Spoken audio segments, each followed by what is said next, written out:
तो चलिए, आज चलते हैं समय में करीब 2600 साल पीछे और ये पता लगाते हैं कि एक अखंड भारतीय साम्राज्य का आइडिया आखिर आया कहाँ से। तो चलिए इस ऐतिहासिक गुत्थी को सुलझाने की कोशिश करते हैं। देखिए, जब लौ युग ने इस पूरे उपमहाद्वीप को बदल कर रख दिया, तो उसने एक ऐसे जबरदस्त पावर स्ट्रगल के लिए स्टेज तैयार कर दिया था जो पहले कभी देखा ही नहीं गया था।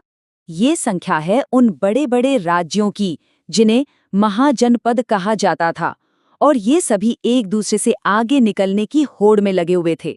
तो सवाल ये है कि ये जबरदस्त कंपटीशन आखिर शुरू कैसे हुआ। ये सब शुरू हुआ एक टेक्नोलॉजिकल रेवोल्यूशन से, और साथ ही इस सोच में आए एक बहुत बड़े बदलाव से कि आखिर असली पावर होती क्या है। अब देखिए, लोहे का इस्तेमाल कोई रातों रात नहीं शुरू हो गया। इसमें मास्टरी हासिल करने में सदियां लग गईं। लेकिन जब ये हुआ ना, तो इसने सच में सब कुछ बदल कर रख दिया। अचानक से खेती की पैदावार बढ़ गई, इकोनॉमी तेजी से बढ़ने लगी, और जो ताकतवर राज्य थे उनकी महत्वाकांक्षाएं वो तो आसमान छूने लगीं। और यहीं पे स्ट्रैटेजी में एक बहुत ही दिलचस्प मोड़ आता है। अब देखिए, जो राजा जीतते थे वो सिर्फ एक बार के ट्रिब्यूट से खुश नहीं थे। नहीं, अब उन्हें चाहिए था रेवेन्यू का एक परमानेंट सोर्स, मतलब टैक्स, ताकि वो एक बड़ी परमानेंट आर्मी खड़ी कर सके और अपने राज्य को और भी ज्यादा फैला सके। अब इन 16 दावेदारों के बीच एक राज्य सबसे अलग था, मगध। और ऐसा इसलिए था क्योंकि उसके पास कुछ ऐसे यूनिक एडवांटेज थे जो किसी और के पास नहीं थे। कह सकते हैं कि ये उसके 3 सीक्रेट वेपन्स थे जिन्होंने उसे इस दौड़ में सबसे आगे कर दिया। पहला था उसकी जबरदस्त ज्योग्राफिकल लोकेशन। मगध की जो राजधानी थी, राजगृह, वो एक तरह से एक नेचुरल किला थी, चारों तरफ से पहाड़ियों से घिरी हुई, जिस पर किसी भी दुश्मन का हमला करना लगभग नामुमकिन था। दूसरा, मगध के पास लोहे का जबरदस्त भंडार था। अब इसका मतलब ये हुआ कि वो अपनी सेना के लिए बहुत मजबूत हथियार बना सकते थे, और साथ ही किसानों के लिए बेहतर औजार भी, जिससे खेती की पैदावार और भी ज्यादा बढ़ गई। और तीसरा, उपजाऊ जमीन और बेहतर औजारों का ये कॉम्बिनेशन, इसने इतनी ज्यादा दौलत पैदा की कि उससे एक ऐसी चीज खड़ी की जा सकी जो उस दौर में बिल्कुल नई और निर्णायक थी, एक बहुत बड़ी प्रोफेशनल और परमानेंट स्टैंडिंग आर्मी। तो अपने इन सभी फायदों के साथ मगध ने शुरू किया एक लंबा खेल, वर्चस्व की एक ऐसी लड़ाई जो करीब 100 साल तक चली। और जब धूल छटी तो मैदान में सिर्फ 4 सबसे बड़ी ताकतें बची थीं।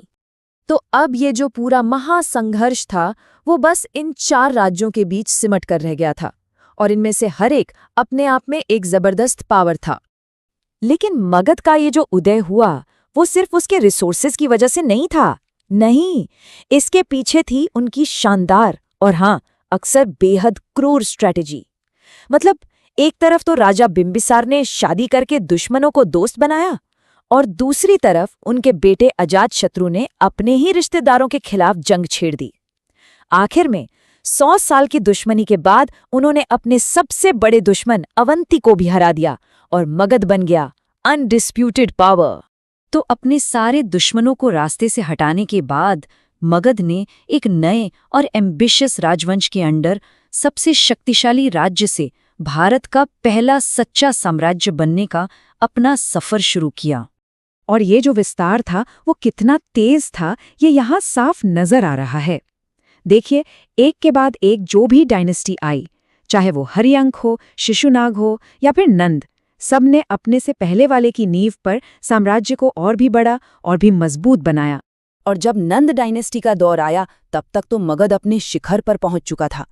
ये एक ऐसी विशाल एम्पायर थी जिसकी ताकत और जिसकी विशाल सेना जैसी इस उपमहाद्वीप में पहले कभी किसी ने देखी ही नहीं थी। लेकिन इस नई नवेली विशाल एम्पायर की असली परीक्षा अभी बाकी थी, और ये इम्तिहान लेने के लिए आ रहा था प्राचीन दुनिया का सबसे मशहूर विजेता, अलेक्जेंडर द ग्रेट। एक ऐसा राजा जिसने कभी कोई लड़ाई नहीं हारी थी, जो अपनी सेना के साथ एक के बाद एक साम्राज्य को रौंदता हुआ ग्रीस से लेकर भारत की सरहदों तक पहुंच गया था। लेकिन नंद साम्राज्य की दहलीज पर आकर उसकी वर्ल्ड कॉन्क्वेस्ट अचानक रुक गई। और यहाँ सबसे हैरान करने वाली बात यह है कि नंद साम्राज्य की सेना इतनी विशाल थी, इतने सारे जंगी हाथी थे उनके पास कि अलेक्जेंडर की बैटल हार्डेंड आर्मी ने, मतलब जिन सैनिकों ने पूरी दुनिया जीती थी, उन्होंने ही आगे बढ़ने से साफ इनकार कर दिया। उन्होंने बगावत कर दी।